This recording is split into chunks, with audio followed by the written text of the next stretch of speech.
What does it look like to follow Jesus as Lord on a day-to-day basis? John chapter 2 and verse 5 gives us a wonderful picture of it. You know this story. Jesus was at a wedding in Cana of Galilee, and they ran out of wine. So his mother, who was present at the wedding, was trying to prompt Jesus to do something about the shortage of wine. So in verse 5, we get a great picture of what it looks like to follow Jesus. His mother said to the servants, "Do whatever he tells you."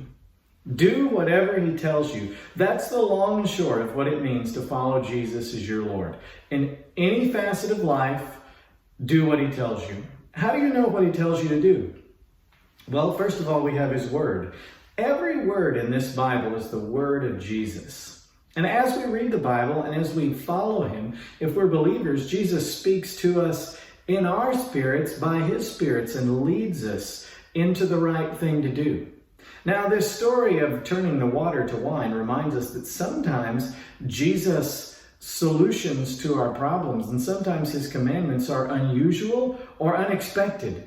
He used the big jars that were used for Jewish rites of purification. They weren't there usually for serving beverages, so it must have seemed unusual to the servants. But because Jesus said it, they filled those jars with water, and wine was provided for the guests.